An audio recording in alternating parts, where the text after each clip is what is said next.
seen and sing. In love you came and gave amazing grace. Thank you for this love. Thank you for the nail-pierced hands. Washed me in your cleansing flow. Now I know your forgiveness and embrace. Worthy is the Lamb seated on the throne. Crown you now with many crowns. You reign victorious. I lift it up. I can lift it up. Jesus, Jesus, Jesus, Son of God, darling of heaven, darling of heaven, crucified. Worthy is the Lamb. Oh, you are worthy. Thank you, Lord. Let's worship God. Let's worship God. Worthy you are, my God. There is no one like you, Jesus. Oh, I love you, Lord. We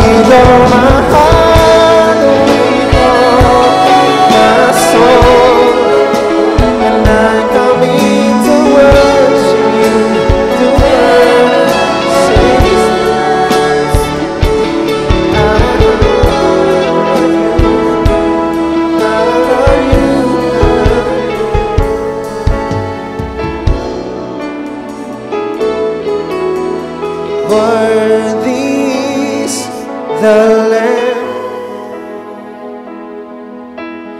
seated on the throne. Crown you now with many crowns. You reign victorious.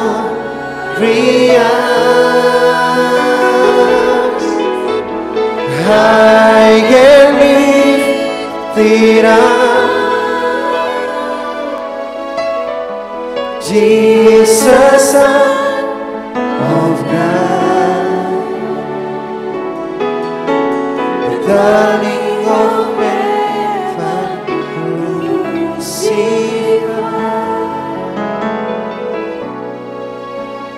Worthy is the Lamb.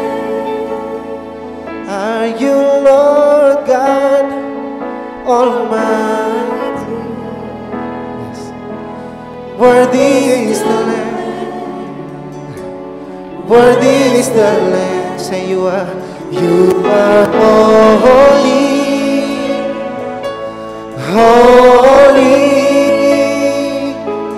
Are you Lord God Almighty? Worthy, worthy is the Lamb. Oh, worthy is. Yes, you are. You are holy, yeah, holy. Are you Lord God? Are you Lord God Almighty? Worthy, worthy is the Lamb. Worthy is the Lamb. You are holy, holy.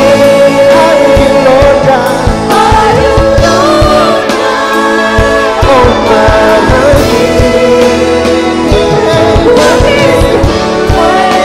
worthy, worthy. Say again, you are holy.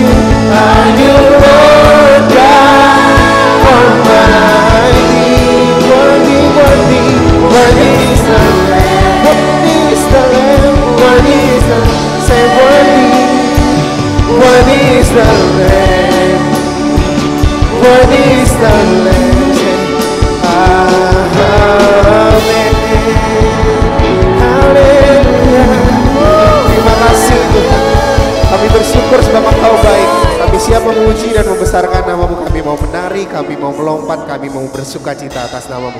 Dalam nama Tuhan Yesus yang siap sama-sama katakan, amin. Kita semua bersukacita pagi hari ini, amin. Amin. Mari kita naikkan ucapan syukur kita, sebab Tuhan kita baik. Yes, haleluya.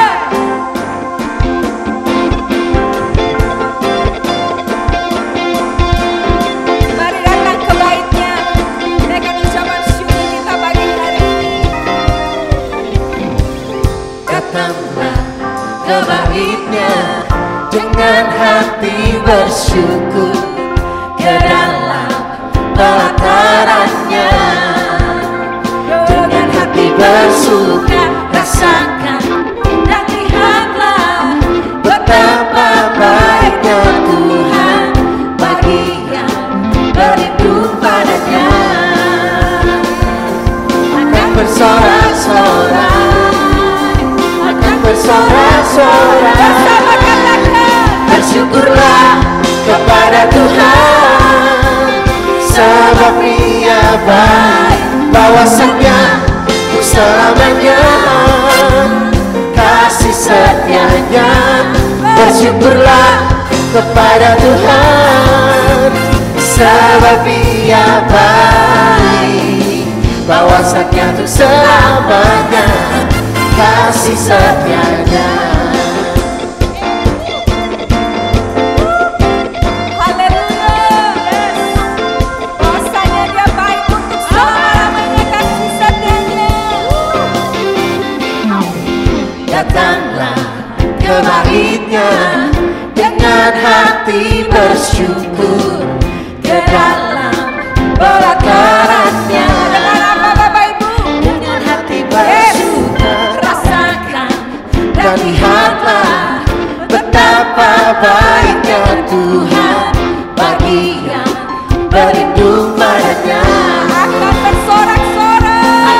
bersorak-sorai, akan bersorak-sorai. Bersyukurlah kepada Tuhan, sebab Dia baik, bahwasanya untuk selamanya kasih setianya. Bersyukurlah kepada Tuhan, sebab Dia baik, bahwasanya untuk selamanya kasih setianya. Jemaat GBI Rock di sini, saya mau lihat tepuk tangan di atas kepala sama-sama. Yang berkata sepakat bahwa Tuhan itu baik, coba angkat dua tangannya seperti ini. Bisa ya? Oke, siap? Yang sepakat, mari sama-sama kita nyanyikan. Bersyukurlah kepada Tuhan, sebab Dia baik, bahwasanya untuk selamanya kasih setianya.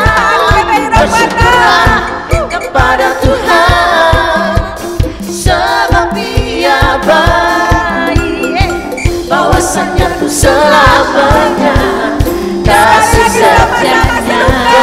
Bersyukurlah Kepada Tuhan, sebab Dia baik, bahwasanya selamanya kasih setianya. Bersyukurlah kepada Tuhan, sebab Dia baik, bahwasanya untuk selamanya, bahwasanya untuk selamanya, bahwasanya untuk selamanya kasih setianya. Bersyukurlah. Sorak-sorai buat Tuhan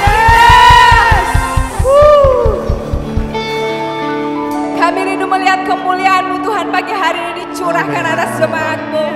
Kami rindu Tuhan, bukakan mata hati kami untuk melihat segala kebaikan dan kemuliaan-Mu. Amin. To see you high and lifted up, shining in the light of your glory. Pour out your power and love as we sing, holy, holy, holy. Sekali lagi. see you high and lifted up, Kau yang layak ditinggikan Tuhan, shining in the light of your glory. Pour out your power and love as we sing, holy, holy, holy. Open the eyes of my heart, open the eyes of my heart. I want to see you, I want to see you. Sekali lagi katakan, open the eyes of my heart, Lord. Open the eyes of my heart. I want to see you. Yes, I want to see you. To see you high and lifted up, Shining in the light of your glory. Pour out your power and love as we sing, holy, holy, holy. To see you high and lifted up, shining in the light of your glory. Pour out your power and love as we sing, holy, holy, holy.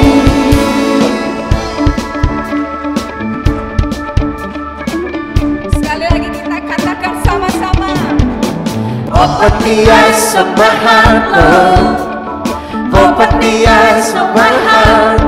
I want to see you. Yes, I want to see you. open the eyes. Open the eyes of my heart, Lord. Open the eyes of my heart. I want to see you.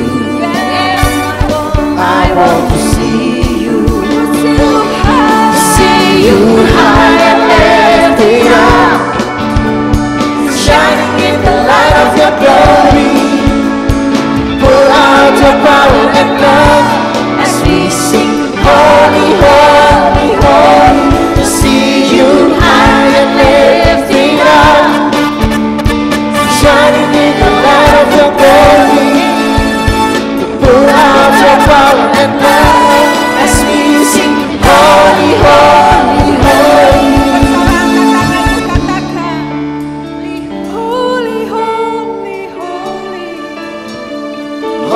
Holy, holy, holy, holy, holy, holy.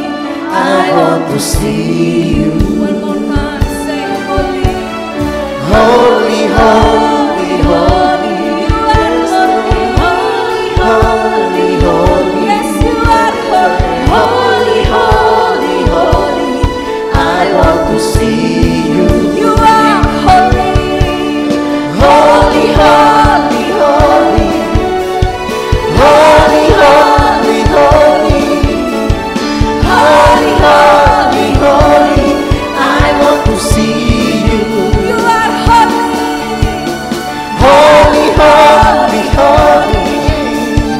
Holy, holy, holy. Holy, holy, holy. I want to see you. To see you high. To see you high and lifted up, shining in the light of your glory, to pour out your power and love as we sing holy, holy, holy. To see you high and lifted up, shining in the light of your glory, pour out your power and love as we sing holy, holy, holy. Holy, holy, holy. Holy, holy, holy. Holy, holy, holy. I want to see you. One more time. Holy, holy, holy. Holy, holy, holy. Holy, holy, holy. I want to see you. Dengan sorak-sorai Sorak-sorai buat Tuhan kita. Haleluya. Makasih Tuhan. Thank you. Makasih.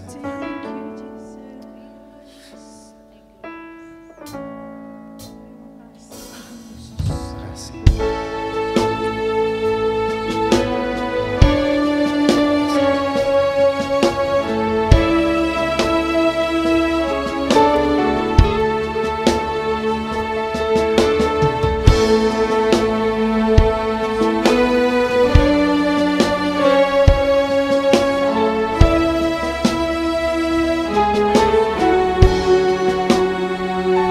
Kenapa engkau mengenalku lebih dari siapapun? Engkau tahu ceritaku dan isi hatiku. Tak peduli masa lalu, engkau tetap memilihku. Ubahkanku, sempurnakan jadi karya yang indah. Kini aku percaya, yes, tiada yang mustahil bagimu. Kuasamu kuatkanku, dasarku berharap.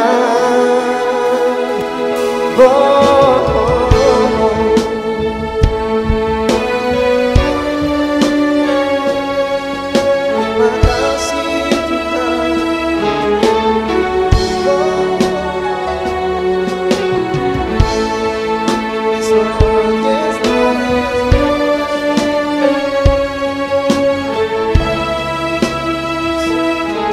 Mari sama-sama katakan.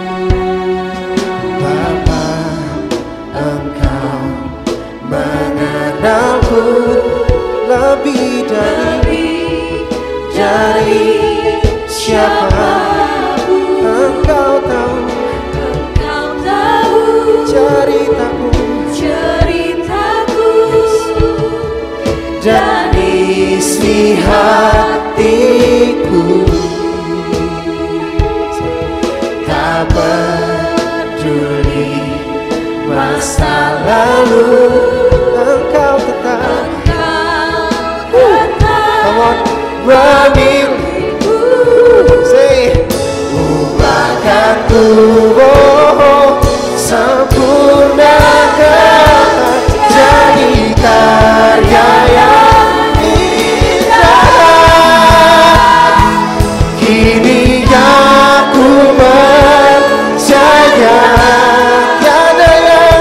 tiada yang mustahil bagimu. Kuasamu, kuatanku, dasarku berharap. Kini aku berserah pada rencanamu bagiku. Ku ikuti panggilanmu, bukan setia sampai akhir hidup. Kini aku percaya, mari sama-sama angkat tangan kita. Tiada yang mustahil, sebab kami tahu Kau Allah yang hebat. Come on. Kuasamu, kuatkanku jadi dasarku berharap. Yes Lord, kini aku berserah pada rancanganmu. Ku ikuti panggilanmu, ku kan setia sampai akhir hidupku. I'm coming to the heart of worship when it's all about you. It's all about you, Jesus.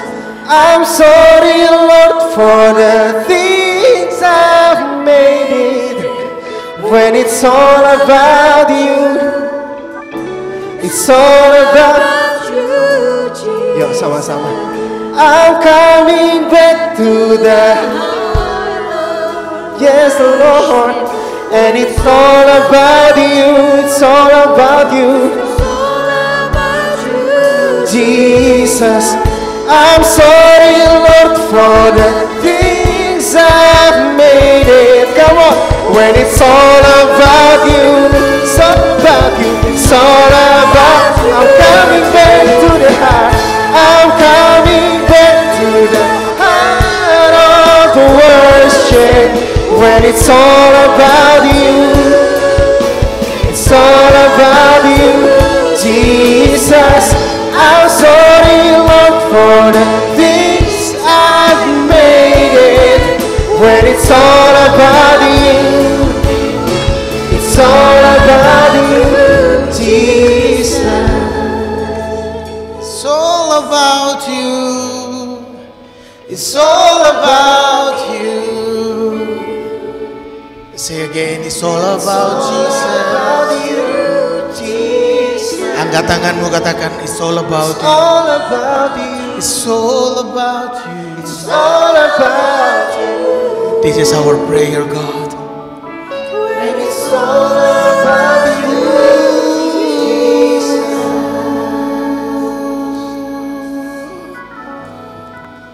Kami datang ke tempat ini hari ini, Tuhan, dengan satu alasan, it's all about you.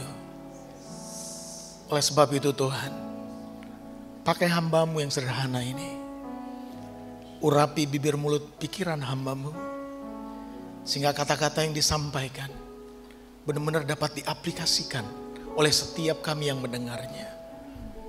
Sehingga yang rumit jadi mudah untuk kami aplikasikan.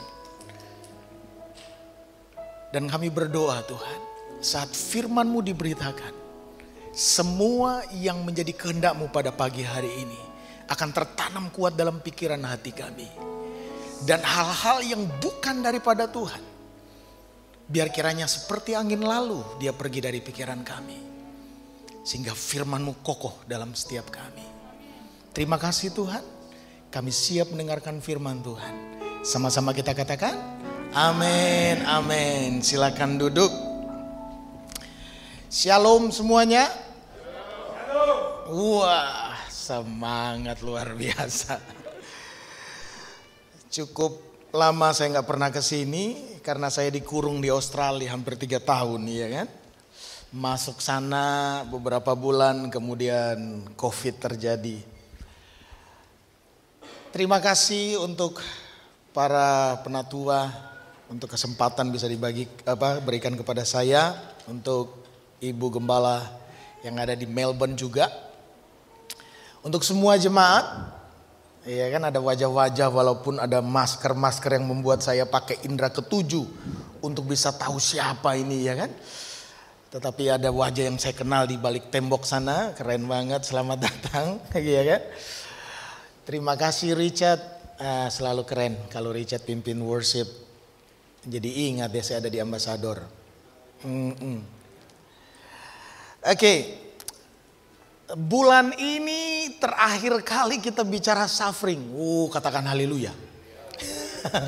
Ya kan, minggu terakhir lagi. Sebenarnya saya sudah mau pindah langsung Oktober, cuma ternyata masih suffering.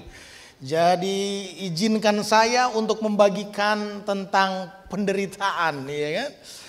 Tapi saya janji bahwa saya tidak hanya sekedar ngomong, tapi saya coba bongkar dari konteks Alkitab.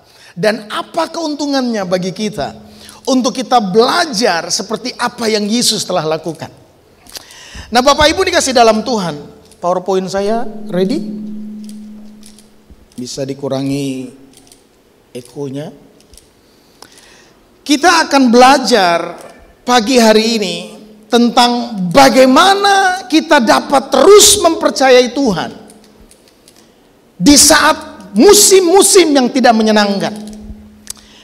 Bagaimana kita tetap sungguh-sungguh di dalam Tuhan, di dalam setiap season. Katakan season. Season itu tidak terus selamanya. Di Australia sekarang sudah berganti, ya kan? Dari musim dingin sekarang sudah berpindah. Makanya per Oktober bedanya jadi 4 jam. Jadi season selalu ada masanya, ada jangka waktunya. Nah, saya percaya dalam setiap season kehidupan kita, semua ada waktunya, semua ada batasannya. Enggak selamanya kita akan pada satu season aja. Itu namanya malapetaka kalau itu terjadi. Nah, saya akan membahas di dalam Mazmur pasal 88. Saya nggak tahu apakah ada hamba Tuhan yang sudah pernah khotbah tentang Mazmur 88 di sini. Tetapi Mazmur ini Mazmur yang paling menyedihkan di dalam kitab Mazmur. Kalau kita lihat di sini, ini seperti satu tulisan, satu curhatan dari seorang yang namanya Heman. Dia menulis Mazmur ini. Nah, siapa Heman? Ya, sebelum saya bacakan, Heman adalah orang Esrahi. Dia sebagai penulis Mazmur 88. Jadi kalau kita berpikir semua Mazmur ditulis oleh Daud, ini bukan. Ya kan? Nah, dia masuk dari keturunan Korah dan seorang Lewi. Pencipta lagu, musisi, orang keren. Jadi siapa orang ini? Orang ini jarang dibahas di gereja, betul nggak? Mungkin aja baru ini kita dengar, Heman. Kok mirip nama saya ya Pak? Nama saya Herman gitu ya. Ya mirip-mirip lah, beda R-nya kan. Nah, kalau kita melihat dia adalah merupakan salah satu dari 3 pemusik yang diurapi oleh Raja Daud untuk pelayanan nubuatan. Jadi dia bukan orang yang biasa-biasa saja, tapi dia orang yang luar biasa. Bahkan Heman dan keluarganya juga terlibat. Dia terlibat saat tabut perjanjian dibawa ke Yerusalem. Kayaknya kurang percaya, baca di dalam 2 Tawarik. Ya kan? Di dalam 2 Tawarik pasal 5, ya baca-bacalah di situ ya. 1 Tawarik 25, Heman disebut. Nah, pada masa Raja Salomo, Heman disebutkan sebagai orang yang bijaksana. Saudara tahu kan siapa Raja Salomo? Semua orang mengenalnya sebagai raja yang apa? Halo? Saya kayak menakutkan kah? Saya agak pelan-pelan mungkin ya. Bijaksana. Raja yang luar biasa. Makanya dikatakan kalau Raja Salomo menyebutkan sebagai orang yang bijaksana, berarti dia ini orang luar biasa. 1 Raja-Raja 4 bisa lihat di situ apa kata Raja Salomo ayat 31. Nah, dia menulis curhatan hatinya ini. Nah, saya ingin membahas tentang apa sih di dalam Mazmur 88. Makanya pagi hari ini yang jarang baca Alkitab atau faktanya dalam minggu ini tidak baca Alkitab bersyukur karena hari ini saya akan bacakan 1 pasal. Ya, tidak terlalu banyak-banyak lah ya kan, 2-19. Saya tidak terlalu suka comot-comot ayat karena seringkali salah tafsir. Jadi kalau saya khotbah saya selalu ambil konteksnya supaya kita ngerti. Oke, saya akan bacakan Mazmur 88 ayat yang kedua sampai 19 berbunyi demikian. Ya Tuhan, Allah yang menyelamatkan aku, siang hari aku berseru-seru, pada waktu malam aku menghadap Engkau. Biarlah doaku datang ke hadapan-Mu, sendengkanlah telingamu kepada teriakku. Sebab jiwaku kenyang dengan malapetaka. Oh, dia bilang apa?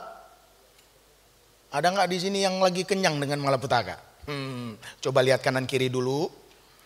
Belum ada kayaknya yang kenyang dengan malapetaka ya. Berarti kita masih lebih baik dari Heman. Oke, kita lanjut. Bersyukur ya. Dan hidupku sudah dekat dengan apa? Kalau kita baca ayat ini, kayaknya kita bisa skip aja ya. Kita paling suka ayat apanya? Diberkatilah engkau, ya kan? Ini ayat kayaknya Pastor Jeffrey salah bawanya. Enggak apa-apa, salah tapi benar, ya kan? Gitu kan? Salah bawanya tapi benar sesuai dengan firman. Ayat yang kelima bilang begini, aku telah dianggap termasuk orang-orang yang turun ke liang kubur. Aku seperti orang yang tidak berkekuatan. Aku harus tinggal di antara orang-orang mati. Seperti orang-orang yang mati dibunuh, terbaring dalam kubur, yang tidak kau ingat lagi, sebab mereka terputus dari kuasa-Mu.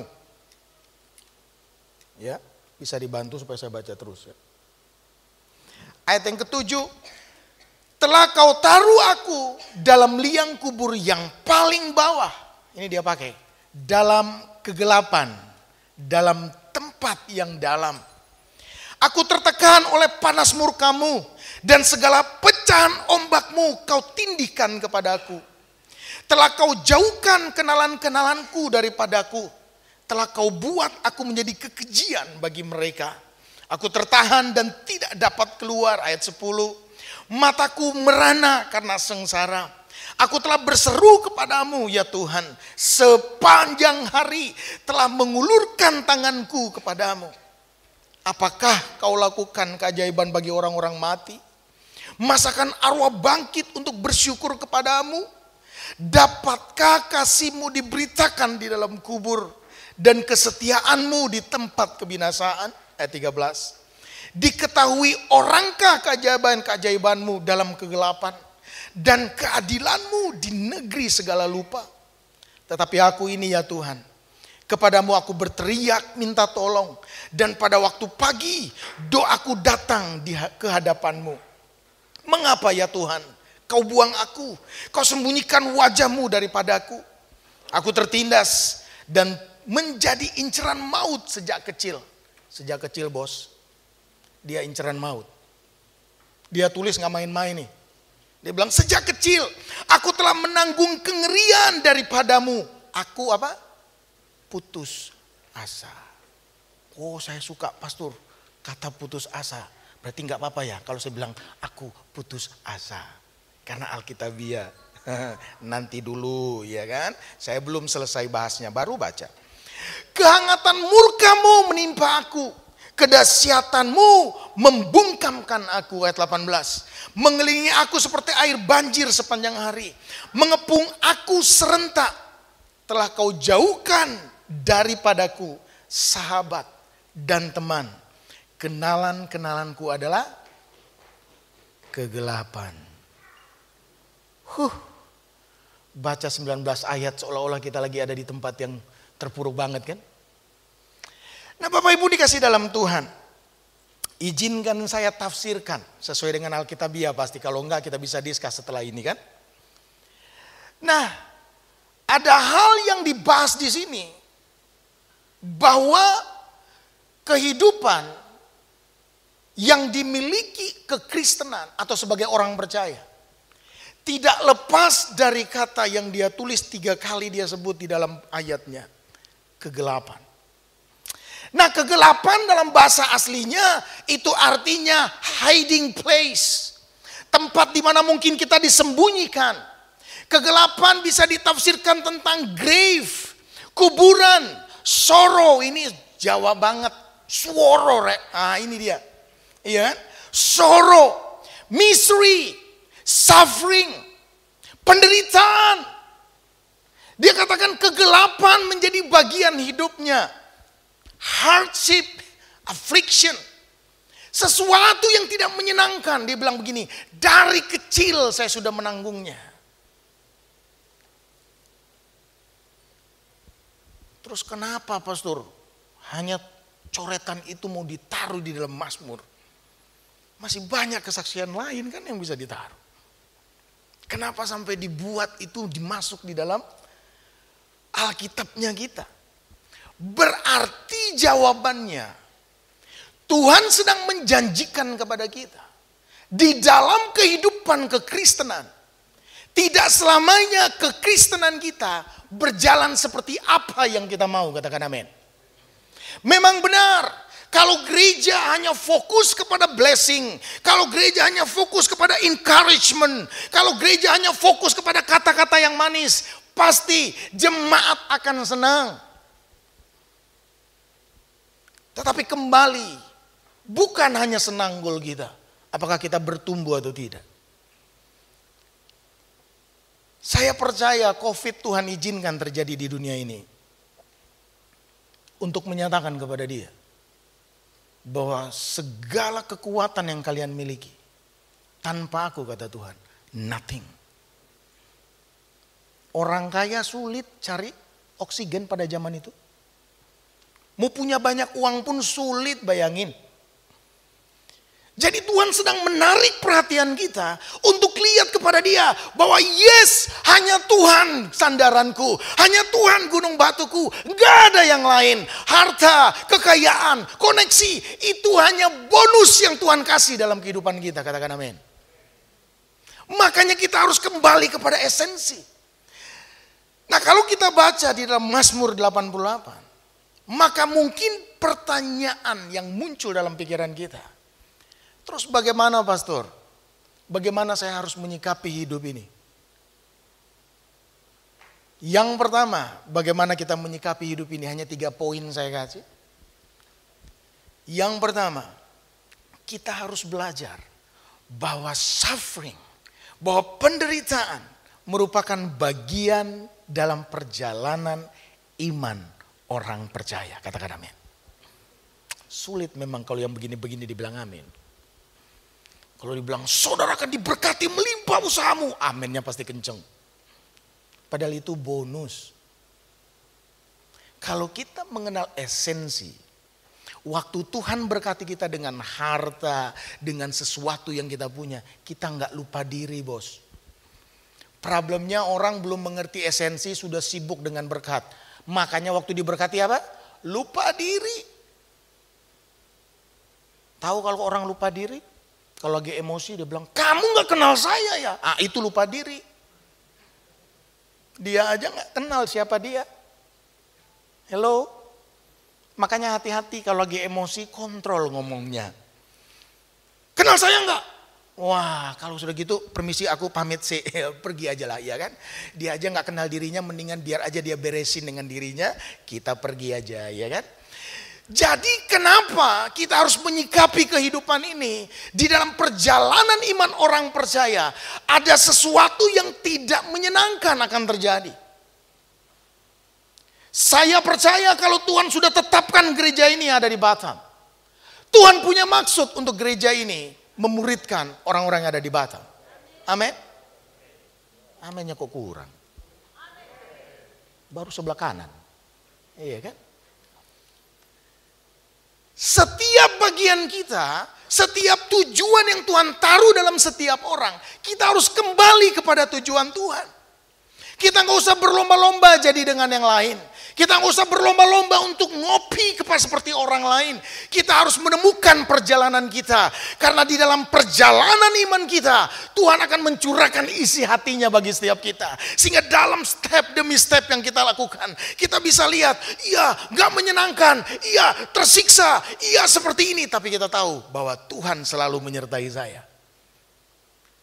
Nah oleh sebab itu, kalau kita masuk mungkin di dalam hari-hari ini, kehidupanmu mungkin tidak begitu menyenangkan.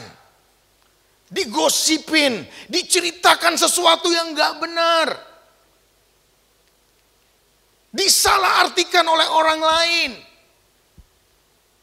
Saya mau beritahu, hal-hal itu hanya bagian dalam perjalanan iman orang percaya. Jadi jalani aja. Amin. Heman menyadari dan dia begitu percaya kepada Sang Penyelamat sendiri. Makanya apa yang dia lakukan dikatakan oleh firman Tuhan tadi yang kita baca. Heman berdoa tiap hari. Sekarang saya mau tanya. Sudahkah kita berdoa tiap hari? Sudah pastor. Doa apa itu? Doa makan. Kan cuma ditanya doa, jadi doa makan. Ya. Doa apa lagi? Mau bobok, bangun, ya kalau ingat, kalau nggak terlambat. Iya kan? Kalau terlambat, waduh terlambat, langsung ke kamar mandi, langsung sibuk yang lain ya kan? Urusan bisnis, doa aja sampai lupa. Sebentar pastor, emang di Alkitab diajarkan doa makan? Nah, ya kan? Sengaja saya bikin ini supaya kalian berpikir. Ya kan? Nah di dalam penderitaan, di dalam suffering yang kita lalui, ada dua hal yang perlu kita cermati. Yang pertama, suffering itu terjadi, sesuatu itu terjadi di luar kita. Maksudnya bukan kendali kita. Contoh seperti COVID-19 terjadi di luar dari kemampuan kita kan. Apalagi penganiayaan. Tiba-tiba kita diserang, tiba-tiba terjadi sesuatu, kita menderita. Itu penderitaan yang dari luar. Nggak bisa kita hindari. Tiba-tiba kecurian rumah kita. Hilang banyak hal. Itu sesuatu yang dari luar kita nggak bisa kendalikan. Nah suffering yang satunya terjadi di dalam diri seseorang. Di dalam diri seseorang. Nah seperti apa? Suffering yang terjadi ini apa? Putus asa. Itu dalam. Apalagi? Tidak mengampuni. Itu dalam. Ada di sini yang gak mau mengampuni? Tenang pastor, gak ada yang ngaku. Gak apa-apa, ya kan? Itu dari dalam. Kesepian, lonely. Hey. Orang kesepian, penderitaan bos. Kenapa? Karena Tuhan tidak pernah menciptakan manusia untuk lonely. Firman Tuhan jelas, dia bilang alone bukan lonely. Tidak baik kalau manusia itu seorang diri, alone bukan lonely. Iya kan? Jadi firman Tuhan jelas kasih tahu. Kalau kamu lonely, itu penderitaan akibat engkau sendirilah. Kan begitu. Nah, penderitaan yang dari dalam itu tidak menyenangkan. Sesuatu yang mungkin sulit banget untuk kita dobrak dari dalam. Tidak peduli saudara sudah menjadi pelayan Tuhan. Saudara sudah bertobat sampai selama ini. Kadangkala situasi tidak menjadi lebih baik untuk sesuatu yang jangka panjang. Tidak ada jaminan kalau kita mengikut Tuhan, maka sesuatu itu jadi lebih baik. Itu hanya jaminan penjual-penjual aja yang ada di gereja. Pendeta-pendeta yang suka jual obat, nah itu dia bikin di gereja. Percaya Tuhan engkau diberkati. Dia tidak jelaskan berkat itu apa. Iya kan? Kalau engkau sungguh-sungguh melayani Tuhan, jadi aser, jadi pejabat, sakitmu disembuhkan oleh Tuhan. Hei, ada jaminan kah? Enggak ada. Istri saya sakit kanker 5 tahun, saya tetap melayani Tuhan. Ya takut sih, karena saya pikir pasti dia akan cepat pulang. Tuhan bikin mujizat, setelah 5 tahun sembuh total. Itu bukan karena saya melayani Tuhan, bukan. Karena Tuhan sedang tes saya. Karena Tuhan sedang menguji saya. Tuhan sedang berurusan dengan saya. Karakter kamu gue harus bentuk. Bagaimana Pak dengan yang tidak sembuh-sembuh? Gak ada urusannya.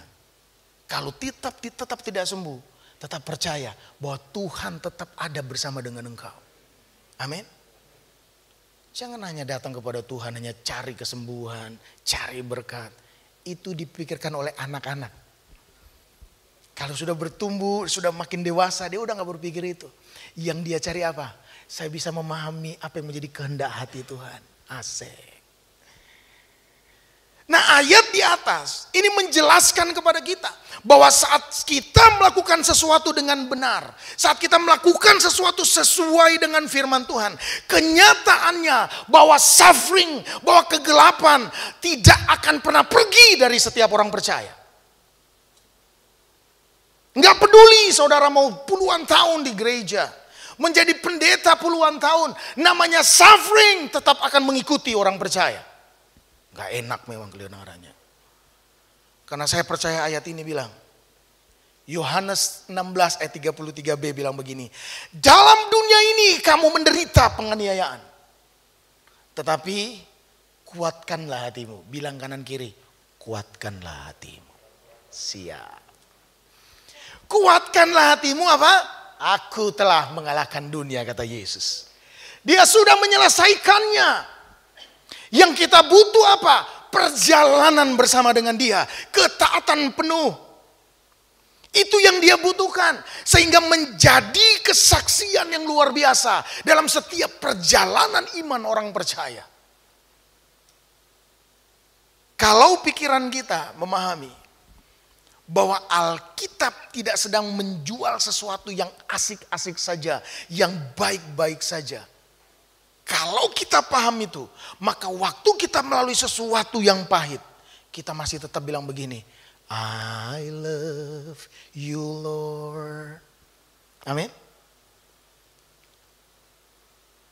Kita masih bilang aku tetap mengasihi Tuhan. Mau apapun yang terjadi, mau kita disalah mengerti, mau kita digosipin sesuatu yang gak benar, mau sesuatu istilahnya kita dimarahin sesuatu yang bukan kita lakukan, kita masih tetap bilang begini, aku tetap mengasihi Tuhan.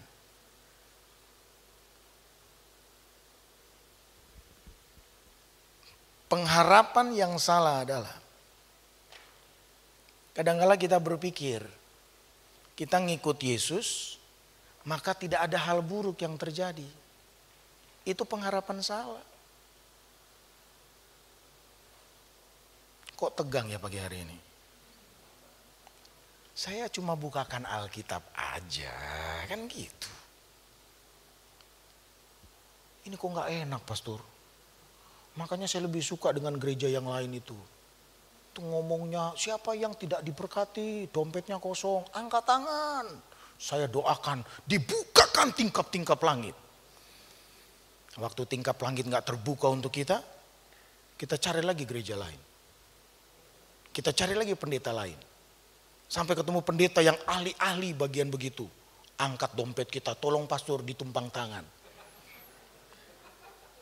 Itu gereja gak tahu yang mau jadi apa kayak begitu. Kita gak sibuk dengan Hanya orang-orang datang saja, tapi Tuhan bilang begini, semua domba-dombanya, domba Tuhan loh bukan domba kita. Domba-dombanya, dia domba-dombaku dia bilang. Mereka harus berjalan dalam keserupaan Kristus. Nah Kristus masuk di dalam penderitaan. Dia kasih tahu sama kita bahwa perjalanannya memang harus menderita. Perjalanannya gak selalu menyenangkan, tapi ingat dia bilang begini, aku sudah mengalahkan dunia. Artinya apa? Kalaupun kamu menderita, kalaupun kamu lagi suffer sekarang, tapi kamu harus tahu, janjiku gak akan pernah berubah terhadap engkau. Yang penting setia, yang penting kuat di dalam aku akan selalu menyertai engkau. Nah saudara kasih dalam Tuhan, kita harus melihat bahwa kasih karunia Tuhan lebih dari cukup untuk memampukan kita untuk bersyukur di masa-masa yang tidak menyenangkan. Makanya kasih karunia Tuhan, dia bilang kata ini, cukupkanlah kasih karuniaku. Kita sudah cukup dengan kasih karunia Tuhan. Sehingga lewat penderitaan, lewat sesuatu yang kurang menyenangkan, diciak sama orang lain, kita masih bilang begini, saya tetap mengasihi Tuhan. Yang kedua, ternyata begini, penderitaan adalah tempat yang terbaik untuk saya dan saudara dapat memahami kasih karunia Tuhan. Katakan amin. Jadi satu perjalanan di dalam kehidupan orang percaya adalah penderitaan. Yang kedua, kita tahu bahwa begini, penderitaan atau masa yang sukar di dalam hidup ini adalah tempat terbaik untuk kita memahami kasih karunia Tuhan. Adakah tempat yang lebih baik? Saya rasa enggak ada. Makanya Yesus memilih sampai ke salib. Karena dia tahu, that is the best place. Terus kita bilang begini, saya bersyukur ngikut Tuhan pastor. Karena dia sudah sampai ke salib, saya enggak perlu ke sana. Bener, enggak perlulah kita ke salib. Ngapain mau disalib lagi? Iya kan? Yesus sudah menyelesaikannya bagi kita. Tapi berketahuilah, kita masih di dunia ini. Dunia yang sudah hancur karena dosa. Kita harus berjalan di dalam dunia yang sudah hancur ini. Nanti bagian kita kalau sudah selesai di dunia ini, maka gak ada kertak gigi, firman Tuhan bilang. Gak ada tangis, yang ada di sana hanya kemuliaan Tuhan dinyatakan. Dan itulah rumah abadi kita. Makanya kita hanya sementara. Orang Jawa bilang numpang ngombe di Indonesia, di dunia ini. Hanya sementara. Nah, beberapa doa di sini sebenarnya ini bukan doa menurut saya. Heman bukan sedang berdoa, tetapi ini interogasi. Coba perhatikan, dia bilang begini. Apakah kau lakukan keajaiban bagi orang-orang mati? Itu bukan doa, bos. Masakan arwah bangkit untuk bersyukur kepadamu? Dia tanya sama Tuhan. Dia lanjutkan ayat 12. Dapatkah kasihmu diberitakan di dalam kubur? Jawabannya kan pasti enggak. Urusan sudah mati kok. Yang masih hidup ini. Dan kesetiaanmu di tempat kebinasaan. Dia sedang interogasi sama Tuhan. Ayat 16 dia bilang begini. Aku tertindas. Dan menjadi inceran maut sejak kecil. Kasihan sekali kau Heman. Ya. Aku telah menanggung kengerian daripadamu. Dia masuk ambil keputusan ini. Aku putus asa. Mungkin ini doamu pagi hari ini. Mungkin ini situasimu pagi hari ini. Engkau sedang berdoa untuk seseorang. Engkau sedang berdoa untuk sesuatu. Engkau sepertinya sedang putus asa. Engkau sepertinya sudah gak ada pengharapan dalam Tuhan. Engkau sepertinya sudah gak tahu aku harus berpijak di mana. Saya sudah bayar lo persembahan pastor. Saya sudah rutin kasih perpuluhan. Saya bahkan ikut doa. Tapi kok gak terjadi sesuatu tuh breakthrough dalam hidup saya? Mungkin engkau ambil kata ini. Aku putus asa. Heman sudah tulis duluan. Dia bilang aku putus asa. Yang sedang dia katakan begini. Aku mau menjadi saksimu Tuhan. Aku mau mengatakan kepada dunia tentang engkau. Namun bagaimana bisa saya lakukan kalau saya seperti mati seperti ini. Itu yang sedang dia katakan. Jadi statement ini lebih tepat untuk ditafsirkan, jawab Tuhan. Ada nggak yang pernah doa kayak begitu? Sudah lama kelihatannya nggak dijawab, sakitnya nggak sembuh-sembuh, ya kan? Usahanya kok tidak jadi lebih baik, muncul pandemi, wah tambah goyang. Sampai bilang jawab Tuhan. Sampai dia suka dengar lagu, dia buat jalan saat tiada jalan. Nyanyi terus di toilet nyanyi, lagi masak nyanyi, di mobil nyanyi, jalan masih belum terbuka. Hello? Ketemu dengan pendeta bilang kamu enggak kasih perpuluhan. Itu menurut pendeta. Menurut Alkitab enggak. Percayalah saya pendeta. Enggak ada urusannya dengan perpuluhan saudara. Dengan doa yang tidak terjawab. Saya lagi sedang matahkan ini beberapa teologi-teologi aneh di sini. Enggak ada urusannya. Saya kasih perpuluhan karena bukti saya tahu berkat itu datangnya dari Tuhan. Selesai itu. Selesai, enggak usah ditambah-tambah. Nah, saudara yang kasih dalam Tuhan. Ayat 16 dikatakan sejak dari kecil kematian membayangi kehidupannya. Maksudnya adalah begini, sepanjang kehidupannya dia mengalami sesuatu yang tidak menyenangkan. Yang kelihatannya kayaknya seolah-olah Tuhan gak ada di sana. Dia bilang sejak kecil. Jadi dalam kehidupannya engkau mungkin sekarang sedang mengalami seolah-olah Tuhan gak ada di situ. Seolah-olah Tuhan gak melihat situasimu. Seolah-olah Tuhan gak mendengar doamu. Saya mau beritahu. Namanya tidak pernah berubah. Immanuel. Dia selalu beserta dengan kita. Dia selalu ada di sisi kita. Dia selalu tidak pernah meninggalkan kita. Kita saja yang merasa kalau dia ada, apa yang saya mau pasti dijawab. Itu kesalahan paradigma. Padahal ada seorang bapak atau ada seorang ibu, anaknya minta, nggak dijawab kan? Yang sudah punya anak kan pasti tahu. Enggak semua kan anak kita minta terus kita bilang, oke, langsung beli. Enggak kan? Tapi apakah berarti orang tuanya enggak tahu? Orang tuanya tahu. Bapak di dunia aja seperti itu, bagaimana Bapak di surga? Dia tahu apa yang sedang kita lewati. Dia sangat tahu apa yang sedang kita alami.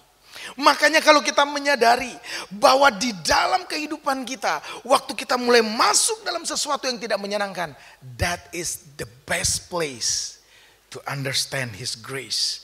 Maka kita bilang begini, thank you Lord.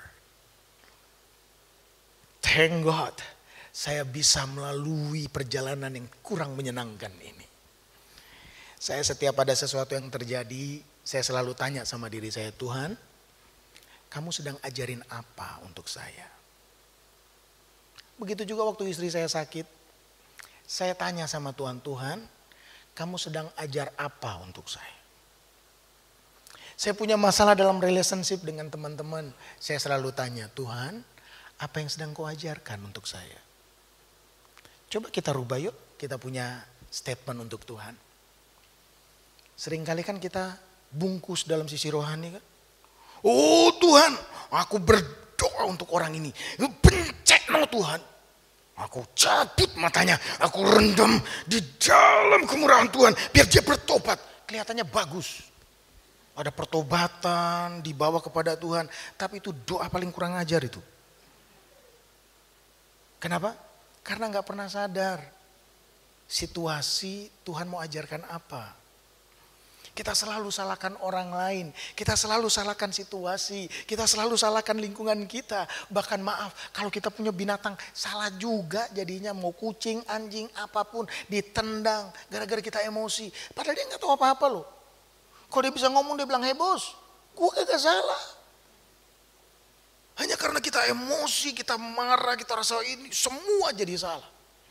Istri yang ada urusannya pulang dari kantor, masalah kantor kita bawa di rumah. Kita marah-marah sama istri. Istri sudah bikinin, Pak, kopi ya. Apaan ini gak manis? Waduh. Hanya gara-gara apa? Salah dia bertanya sama Tuhan. Makanya coba kita rubah. Doanya adalah, Tuhan, apa yang kau sedang ajarkan sama saya? Begitu juga kita sebagai pemimpin. Kita punya masalah dengan bawahan. Coba bikin pertanyaan itu. Itu pertanyaan paling mantap. Karena gampang kan sebagai pemimpin kita salahin bawah kita. Betul gak? Segala sesuatu mereka paling gampang disalahkan.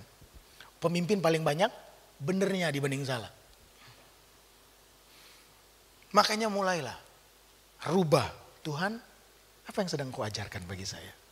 Itu paling asik banget. Waktu Roh Kudus ngomong, buka besar-besar telingamu, taruh dalam hatimu perkataan-perkataan yang muncul. Waktu Tuhan bilang waktu istri saya sakit, dia bilang begini, saya sedang mengajarkan tentang kerendahan hati dari kamu, tentang kesabaran dari kamu. Saya bilang, tapi Tuhan, kenapa harus lewat sakit? Ada aja ya manusia ya, jawabannya ada aja, pinter gitu ya. Terus sakitnya Tuhan bukan sakit batuk, ini sakit cancer Tuhan. Ya kan? Tuhan bilang terus, so what? Itu yang sulitnya kan. Karena kita mulai mengklasifikasi. Sakit ini sakit aman, gak perlu doa pasti sembuh. Sakit ini hanya dibawa dengan doa syafaat, pasti disembuhkan. Sakit ini tambah doa, tambah puasa, tambah persembahan, perpuluhan, baru dalam kesembuhan. Gak tahu klasifikasi dari mana itu ya kan. Nah, kembali Bapak Ibu. Statement terakhir dibawa oleh Heman, dibilang begini. Kegelapan merupakan teman terdekatku. Kenalan-kenalanku adalah kegelapan. Sakit sekali ini. Penderitaan dia bilang itu teman-temannya dia. Kegelapan merupakan teman terbaik. Kegelapan dia tidak mengerti bahwa ternyata masih ada Tuhan. Dia hanya memahami teman-teman dekatnya tinggal kegelapan. Tuhan sedang mengatakan kepada kita pagi hari ini. Bahwa aku adalah Tuhan atas engkau. Aku berkuasa atas hidupmu. Dan aku Tuhan yang Maha Kasih. Jangan pernah berpikir, jangan pernah putus asa. Bahwa kalau sesuatu masih belum ada jalan yang terbuka, berarti Tuhan sudah meninggalkan kita. Enggak. Alasan dia terlalu luar biasa. Dia meninggalkan sorga. Dia datang ke dunia. Dia datang untuk menyelamatkan kita. Itu alasan yang sudah cukup bagi saya untuk tidak mempertanyakan betapa besar kasih Tuhan untuk manusia.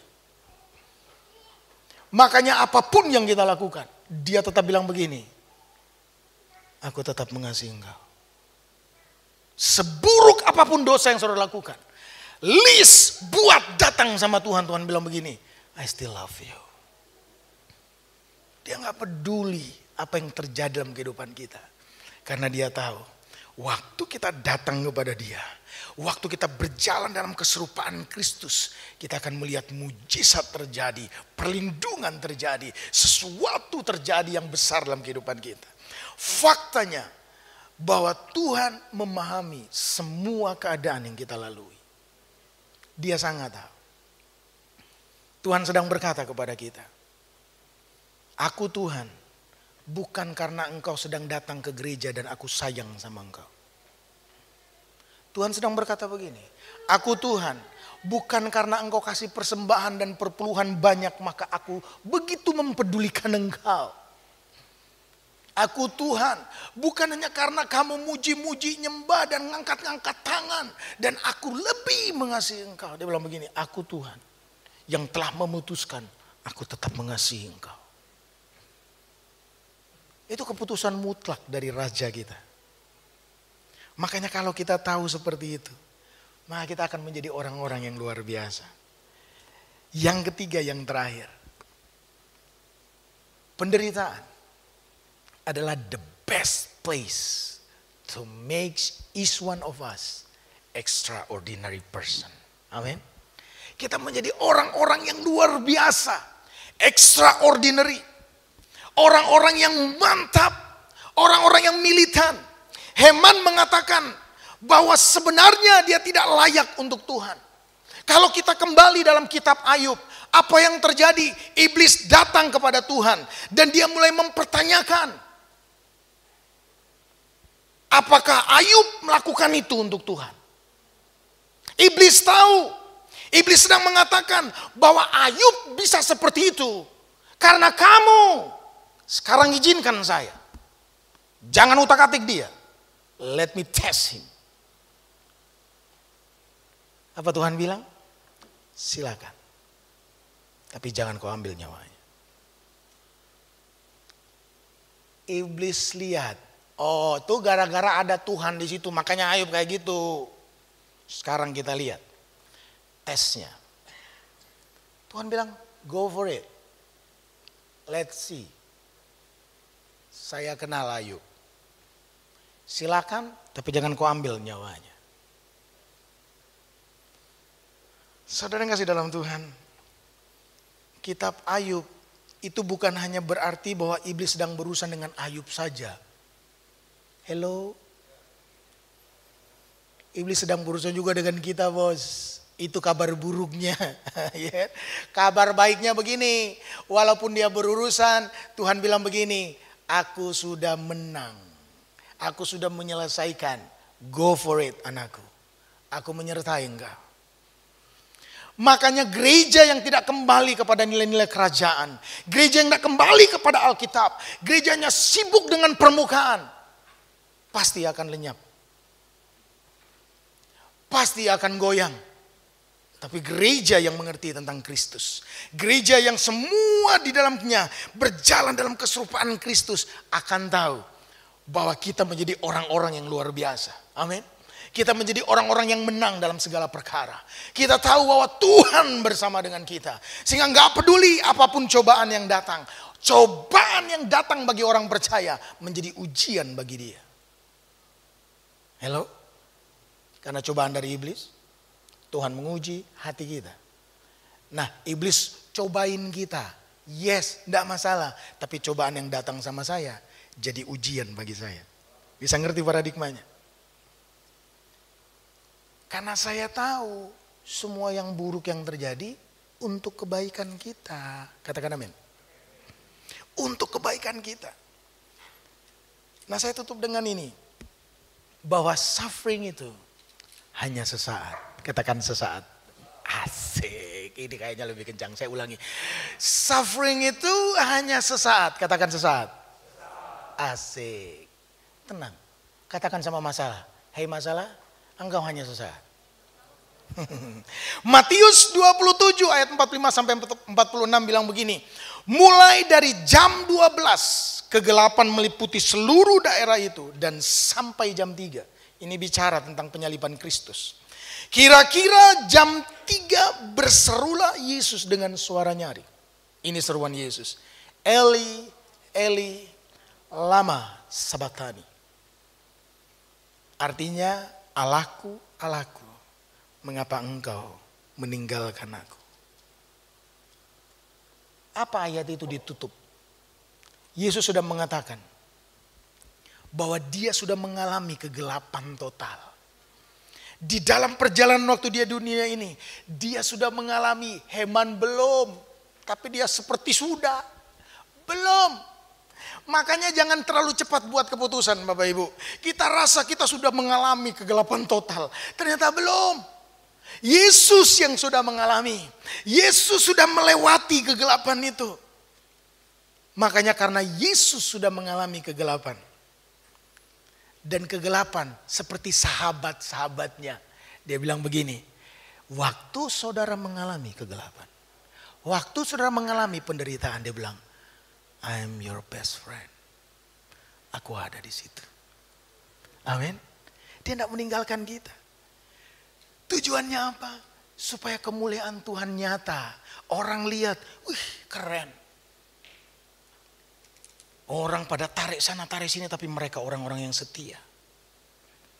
Mereka tetap fokus melayani Tuhan, bukan melayani mimbar. Hello? Ada beda-beda tipis itu. Antara melayani Tuhan dan melayani mimbar. Iya kan? Melayani mimbar, lihat mana yang paling banyak.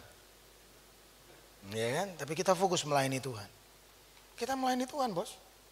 Saya percaya GBI Rock Sukajadi, Tuhan taruh di sini. Tuhan punya maksud. Bergerak sesuai dengan tujuan Tuhan. Selesai. Nggak usah mau bergerak dengan sesuai apa kehendak orang lain. Capek. Apa yang Tuhan kasih, kekuatan yang Tuhan kasih, lakukan dengan setia. Nggak usah ukur dari dengan jumlah. Kalau jumlah banyak kita diberkati, kalau enggak juga. Bagaimana dengan Yesus? Sampai dia terangkat cuma 12, dia fokus satu lagi yang problem. Iya kan? Dia punya 5.000, dia kembali lagi, dia kembali ke 12. Kenapa dia enggak pilih yang 5.000? Kenapa dia enggak pilih yang lebih banyak? Yesus tahu dia fokus kepada esensi. Jangan terlalu sibuk dengan yang lain. Saya juga nggak katakan kalau jemaat kita sama terus puji Tuhan jemaat yang paling setia. Haleluya, ya kan? Itu pertanyaannya begini, kenapa nggak ada jemaat baru? Jangan-jangan gara-gara kita nggak pernah menyampaikan firman Tuhan, nggak pernah menginjil, ya kan? Nah, saudara yang kasih dalam Tuhan, ada seorang yang namanya Horatio Spafford.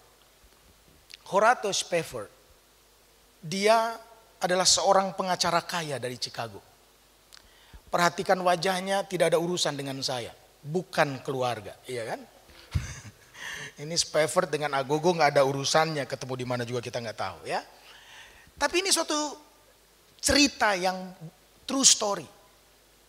Pada tahun 1870 dia kehilangan satu-satunya anaknya yang laki-laki.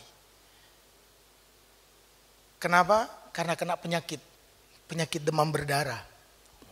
Akhirnya dia kehilangan satu anaknya laki-laki. Anaknya 5, 1 laki-laki. Hilang, meninggal. 1 tahun kemudian ada tragedi yang bernama The Great Chicago Fire. Kebakaran besar terjadi di Chicago. Dia punya usaha, dia punya banyak, namanya orang kaya kan. Terbakar, ludes. Spafford akhirnya memutuskan untuk melakukan perjalanan bersama istri dan ke-4 anaknya ke Eropa. Mereka kepingin untuk menghadiri seminar dari D.L. Moody. Yang tahu nama-nama itu berarti ya umur saudara sudah cukup tua ya. Kemudian Spafford tiba-tiba mau melakukan perjalanan. Tiba-tiba dia dapat telepon, ada urusan kantor yang harus dia selesaikan. Jadi dia harus menunda perjalanannya. Sedangkan tiket dia sudah beli. Mereka harus melakukan perjalanannya ke Eropa. Pergi. Akhirnya dalam kesepakatan dia dengan istri, mereka duluan. Mereka lakukan perjalanan naik kapal. Dalam pelayarannya menuju ke Eropa, yang terjadi kapal mereka mengalami kecelakaan. Kecelakaan besar terjadi. Masalahnya 4 anaknya ikut di dalam dan tidak ditemukan. Istrinya terselamatkan. Dia menulis surat. Pada saat itu cuma telegram. Bukan telegram kayak kita ya. Cet-cet langsung kirim. Zaman dulu beda. Tunggu untuk beberapa lama untuk baru keluar nit gitu ya. Dia mengirimkan. Dia tulis hanya save alone di dalam telegram dia kepada sang suami. Artinya apa? Hanya dia yang terselamatkan. Anak-anaknya pada mati semua. Mereka semua tenggelam dalam lautan itu. Dalam kejadian itu, dia sedih sudah kehilangan anak laki-laki, sekarang 4 putrinya semua meninggal. Di dalam gundah gulana seperti itu, dalam sesuatu yang tidak menyenangkan, dia tulis lagu yang begitu keren sampai hari ini. Lagu yang dia tulis itu, when peace like a river attended my way, When sorrow like sea billows roll. Lagu itu dia tulis. Dia cuma ngomong sama jiwanya. It is well with my soul. It is well with my soul. Kehilangan anak-anak. Tapi dia bisa tulis lagu seperti itu. Saya bilang gila nih orang, keren banget. Saya nggak tahu kalau saya dalam posisi seperti itu. Mungkin saya akan berontak sama Tuhan. Mungkin saya akan respon sama Tuhan. Anak gua udah lu ambil. Perusahaan gua udah kebakaran semua. Sekarang yang putri-putri lagi udah hilang, tinggal gua dengan istri gua. Lu maunya apa Tuhan? Kadang-kala mungkin kita akan berlaku seperti itu. Kadang-kala kita nggak bisa terima terhadap situasi yang terjadi. Tapi waktu dia tulis lagu itu, makanya waktu kita nyanyi lagu-lagu, coba hayati di balik kenapa ada lagu itu. Bukan hanya nyanyi aja. Saya suka sekali memahami kenapa pencipta menulis lagu itu. Pasti ada sejarah-sejarah yang luar biasa. Nah, tragedi yang dia alami membawa satu pengertian kepada saya bahwa Schaeffer dia setia sama Tuhan. Dia sungguh-sungguh setia sama Tuhan. Makanya mengingatkan saya dalam 1 Petrus 4 ayat 19 bilang begini. Petrus mengingatkan kita bahwa terkadang kita ini menderita karena kehendak Allah. Tetapi ketika kita mengalami semua itu, kita harus tetap percaya bahwa Dia tetap Allah yang setia. Amin. Waktu kita mulai mengalami apapun yang terjadi. Kalau kita lihat liriknya ya, di dua bait pertama, dia tulis it is well with my soul. Itu menceritakan bagaimana dia berduka cita karena tragedi-tragedi yang dia alami. Ini ya, saya coba terjemahkan. Ketika damai seperti sungai mengikuti jalanku. Ketika penderitaan seperti gulungan lautan yang bergulung. Apapun yang saya alami, Tuhan, Engkau telah mengajari saya untuk mengatakannya. It is well with my soul. Itu orang paling kuat banget. Kenapa dia bisa katakan itu? Karena dia tahu. Dia menjadi orang yang extraordinary. Dia akan mengalami sesuatu yang luar biasa di dalam Tuhan. Kekristenan. Dia bilang begini ya. I'm glad to be able to trust my Lord when it cost me something. Saya bersuka cita untuk tetap bisa percaya sama Tuhan. Ketika sesuatu dibutuhkan sesuatu, saya harus bayar sesuatu sama Tuhan. Bagaimana dengan kita? Saya tutup dengan ini. Kekristenan bukanlah tentang mengikuti Yesus. Maka hidupmu jadi serba enak. Bebas dari masalah hidup. Tapi ini, kekristenan yang sejati adalah tentang saya akan tetap mengikuti Yesus. Apapun persoalan, apapun tantangan yang akan saya hadapi di depan saya. Itu kekristenan yang sejati. Mari kita bangkit berdiri. Mari kita berdoa.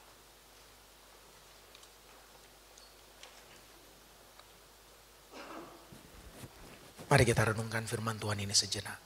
Tundukkan kepala kita. Mungkin hari ini atau saat-saat ini di mana engkau banyak komplain sama Tuhan. Engkau mungkin belum pernah ngomong sama yang lain. Atau mungkin orang-orang terdekatmu sudah tahu. Ada situasi yang kau jalani dan sepertinya kok ini gak adil. Ini gak fair. Engkau seolah mau memberontak. Mungkin seperti perkataan Heman ini.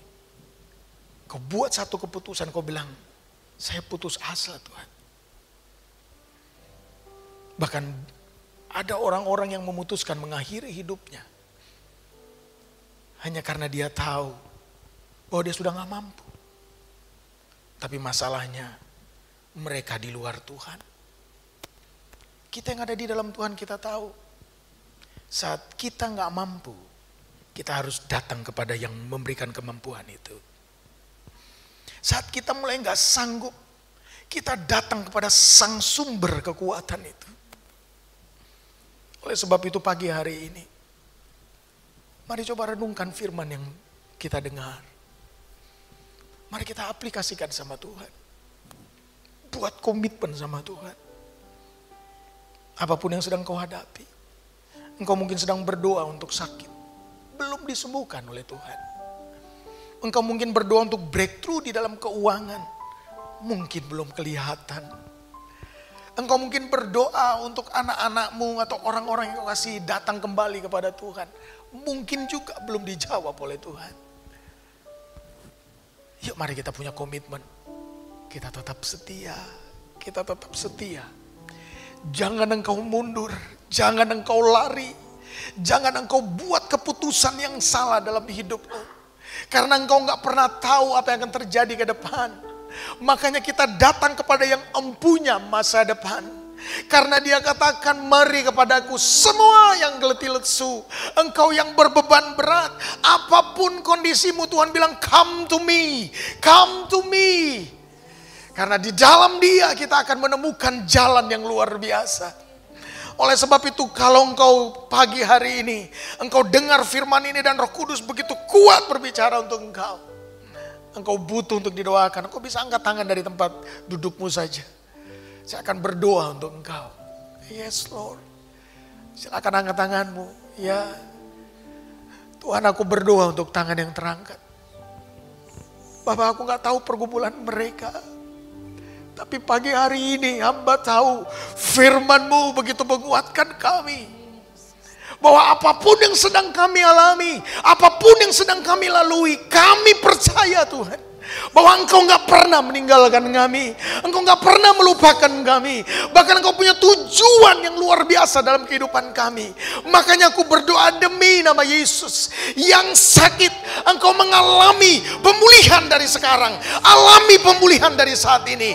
Alami dalam nama Yesus. Tetap punya semangat. Tetap punya tujuan hidupmu. Jangan mundur. Jangan cari jalan pintas. Tapi kembali kepada Tuhan. Kembali berlutut kepada Dia, datang menangis kepada Dia, minta pertolongan kepada Dia, karena pertolongan kita hanya di dalam Dia. Engkau yang berdoa untuk mengalami breakthrough dalam keuangan keluargamu, aku berdoa demi nama Yesus, biar kiranya Tuhan memberikan kecukupan dalam kehidupan mereka, di dalam nama Yesus. Bapak, aku berdoa Tuhan, dibukakan jalan untuk mereka yang sedang berdoa untuk suatu usaha. Aku berdoa demi nama Yesus dibukakan oleh Tuhan. Aku berdoa juga Tuhan, mereka yang mungkin sedang di dalam satu situasi seperti di jalan tol. Mereka seperti berjalan tapi kok kehidupan ini gak ada tantangan. Seperti biasa-biasa saja. Mungkin pertanyaan mulai muncul, am I in the right path? Apakah aku berada di jalan-jalan yang tepat? Aku berdoa Tuhan, temui mereka demi nama Yesus. Temui mereka Roh Kudus. Lawat mereka demi nama Yesus. Aku berdoa demi nama Yesus, lawat Tuhan. Bangkitkan semangat itu kembali Tuhan. Bangkitkan semangat itu kembali. Bakar semangat itu Tuhan. Supaya kami kembali semangat untuk berjalan di dalam Engkau. Karena kami tahu apapun tantangan kami adalah umat-umat yang menang. Dan Engkau sudah menetapkan kami untuk kami menjadi umat pemenang. Terima kasih Tuhan. Terima kasih Tuhan. Mari bersyukur kepada Tuhan. Bersyukur kepada Tuhan. Berikan nyanyian yang terbaik bagi Tuhan. Yes Lord. Terima kasih. Kirabaya Shanda. Ku bersyukur.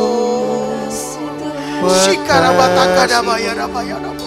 Terima Kirabadabadabaya kasih. raba shikarabo.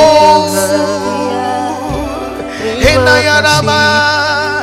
Terima kasih Tuhan.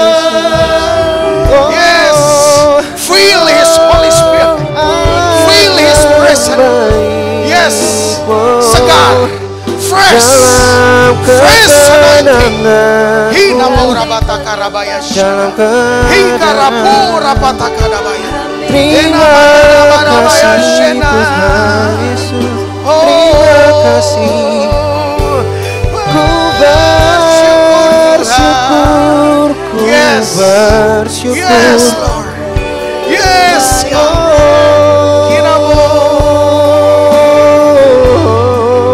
Sinayara.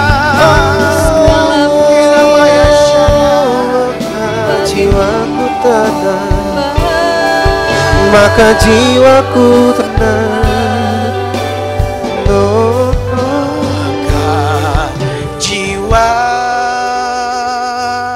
Ku pun memujimu. Amin. Mari kita nyanyikan lagu ini. Sungguh besar Kau Allahku,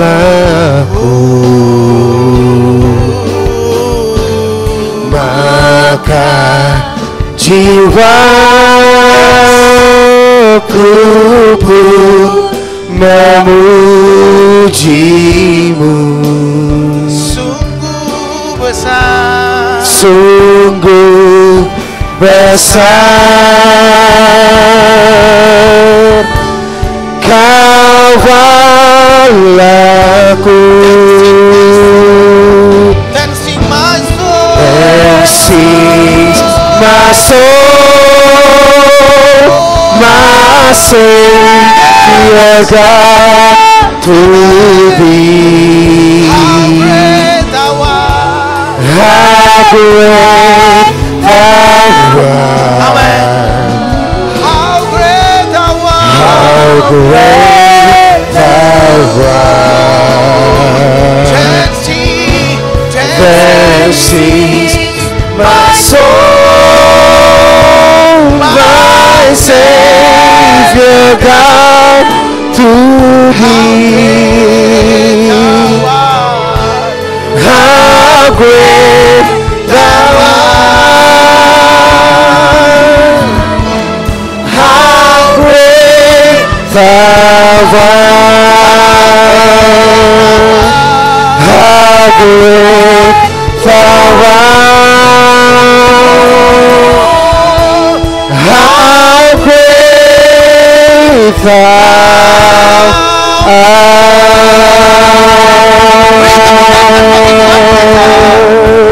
Haleluya. Amin, amin, amin. Silakan duduk.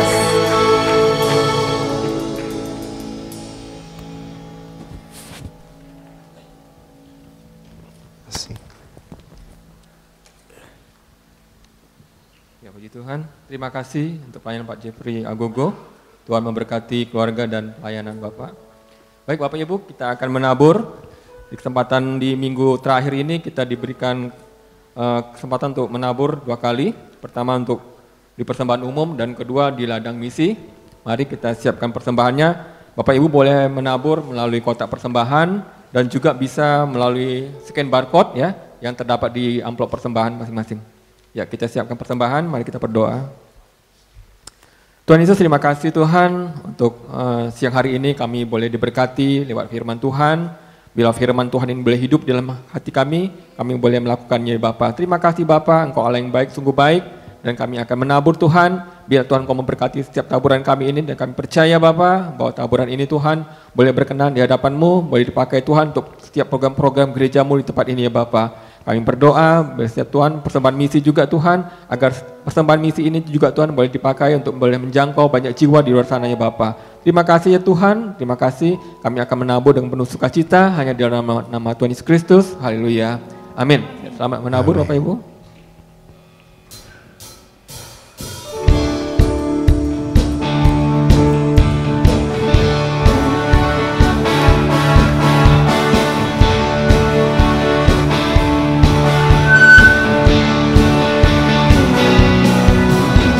Di hadapan kemegahan-Mu, ku datang menyembah-Mu, membawa hatiku, membawa hidupku. ku teringat kasih setiamu di dalam setiap langkahku. Oh sungguh engkau baik di dalam hidupku. Engkau baik, teramat baik. Engkau baik, teramat baik. Sayang engkau baik, teramat baik. Engkau baik, teramat baik.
Saudara warga kerajaan yang saya kasih dalam Tuhan, bagaimana kalau kita mengalami suffering?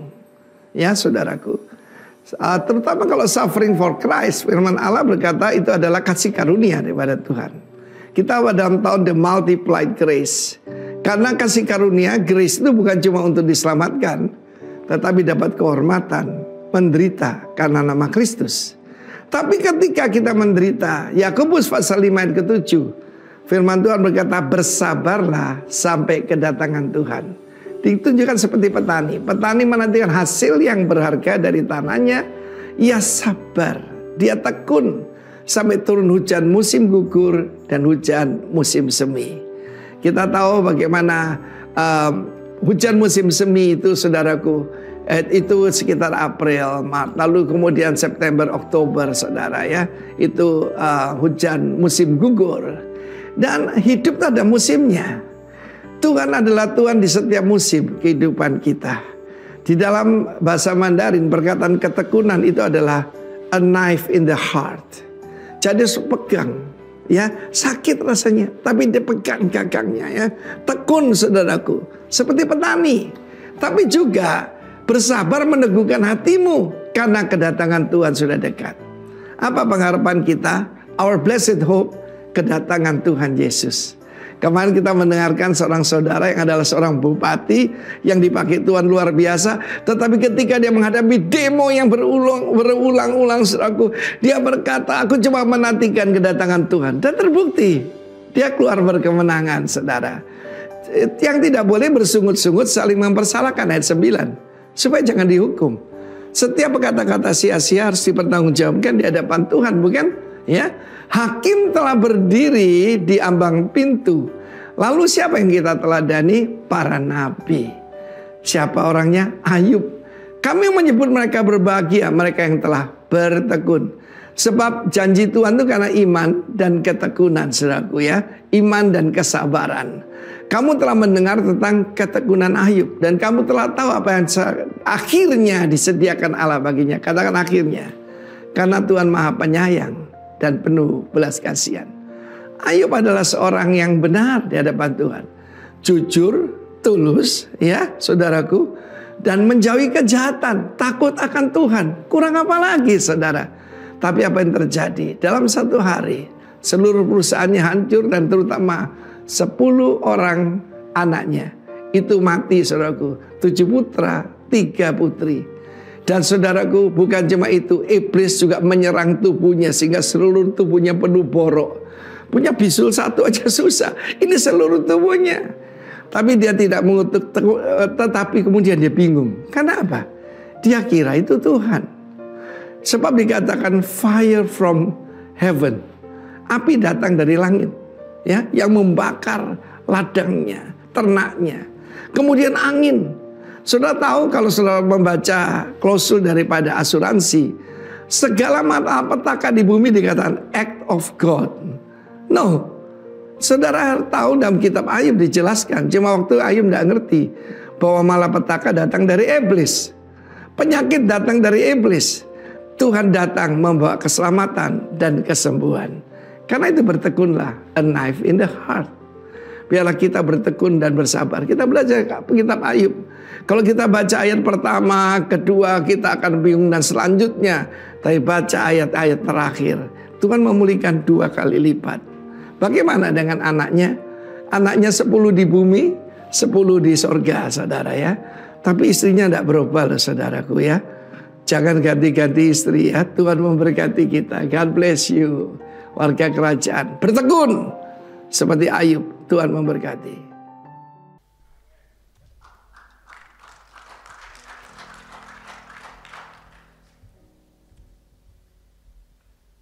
Shalom, sebelum doa berkat, kita doa syafaat terlebih dahulu. Mari kita berdoa. Tuhan Yesus, terima kasih untuk siang hari ini Tuhan. Kami sudah diberkati oleh kebenaran firman-Mu yang memberkati dan menguatkan kami. Dan kami bersyukur kalau hingga siang hari ini kami masih diberi kesempatan Tuhan untuk dapat beribadah, memuji Engkau, meninggikan Engkau Tuhan. Kami tahu kami ada di Indonesia, adalah bangsa yang diberkati oleh Engkau. Kami bersyukur untuk memimpin kami Bapak Presiden Jokowi Tuhan. Kami percaya Indonesia menjadi bangsa yang diberkati oleh Engkau, menjadi bangsa yang menjadi berkat bagi banyak bangsa-bangsa lain Tuhan. Oleh sebab itu Tuhan, kami senantiasa berdoa Tuhan, biarlah hikmat, kebijaksanaan Kau anugerahkan untuk Presiden kami dan juga untuk seluruh menteri yang ada di bawahnya Tuhan. Kau beri hikmat, tanggung jawab di dalam mereka mendapat segala tugas untuk membangun Indonesia Tuhan. Meskipun kami tahu masa-masa ini adalah masa-masa yang tidak mudah dengan kenaikan BBM Tuhan. Itu akan mempengaruhi seluruh kehidupan Tuhan, perekonomian. Tetapi kami percaya Tuhan, Engkau yang menolong pemerintah kami Indonesia Tuhan. Dan juga Engkau memberikan hikmat atasnya Tuhan. Dengan segala kebijaksanaan yang ada Tuhan, kami percaya bahwa Indonesia Tuhan boleh melewati masa-masa yang sulit di dalam kemenangan Engkau yang memberikan kekuatan Tuhan. Dan juga di mana kami boleh tinggal kota Batam Tuhan. Kami percaya kota ini menjadi kota yang juga yang diberkati oleh Engkau Tuhan. Dan biarlah perekonomian semakin maju Tuhan. Kondisinya semakin membaik Tuhan. Sehingga dapat menciptakan lapangan pekerjaan juga Tuhan. Untuk kota ini Tuhan, untuk mereka yang saat ini sedang menganggur Tuhan, kami percaya Ada lapangan pekerjaan yang terbuka di mana-mana Tuhan. Kami bersyukur, kami berterima kasih Tuhan. Dan juga untuk gereja ini Tuhan, di mana kami Tuhan boleh melayani bersama-sama Tuhan. Kami tahu Tuhan ada orang-orang yang setia di tempat ini. Tuhan memberkati juga gembala kami, Ibu Rudi Tuhan. Kami topang senantiasa Tuhan, dan juga untuk penatua, dan untuk semua para diaken, PAW, semua orang-orang yang terlibat di dalam pelayanan. Kami berdoa Tuhan, biarlah kesatuan hati senantiasa ada Tuhan. Kami tahu Tuhan bahwa kami memiliki kelebihan dan kekurangan Tuhan. Tetapi senantiasa biarlah kami senantiasa melihat kelebihan tiap-tiap pribadi Tuhan. Karena kami percaya Tuhan, bahwa apa yang kami kerjakan, kami mau diberikan hati yang tulus Tuhan di dalam setiap pelayanan ini. Supaya nama Tuhan Yesus yang dipermuliakan, nama Tuhan Yesus yang ditinggikan. Dan kami juga berdoa untuk setiap jemaat di tempat ini, yang mungkin saat ini sedang menghadapi pergumulan Tuhan.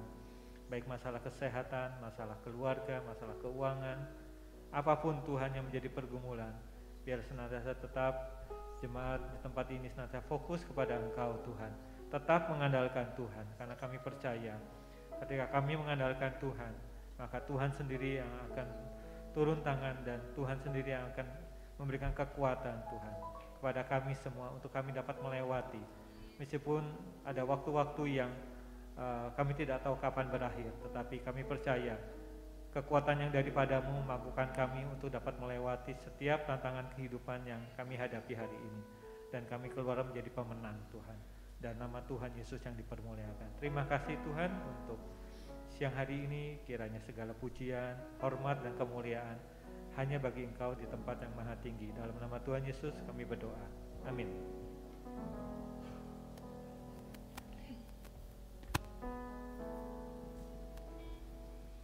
Para jemaat Tuhan, saya undang untuk bangkit berdiri, kita akan terima berkat.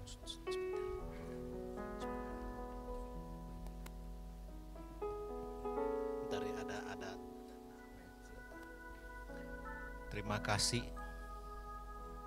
Hari ini kita ada datang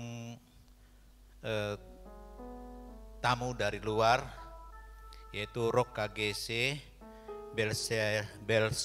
Belesa. Bapak Pendeta Sulistio Teta, kami mengucap terima kasih Bapak udah berkunjung di tempat kami. Terima kasih Bapak. Mari kita akan menyelesaikan ibadah siang hari ini. Kita akan angkat tangan kita, tanda kita menyerahkan kepada Tuhan. Bapak, kami mengucap syukur dan terima kasih oleh pagi hari menjelang siang ini. Ya Tuhan, Engkau sudah memberkati dalam ibadah kami. Dan Tuhan telah membawa hamba-Mu yang datang dari jauh di tempat ini menyampaikan firman-Mu yang begitu luar biasa. Kiranya firman-Mu yang kami terima boleh kami simpan di dalam hati supaya kami dapat melakukannya. Terima kasih ya Tuhan Yesus. Tuhan memberkati setiap terlibat pelayanan pada siang hari ini. Kami mengucap syukur dan terima kasih. Terima kasih Tuhan Yesus. Dan saat ini kami akan pulang. Tuhan memberkati perjalanan kami, memberkati kesehatan kami, memberkati rumah tangga kami. Dan tibakan kami ya Tuhan, selamatkan kami sampai tujuan kami di rumah kami masing-masing. Terima kasih Bapa, di dalam nama Tuhan Yesus yang percaya sama-sama katakan amin.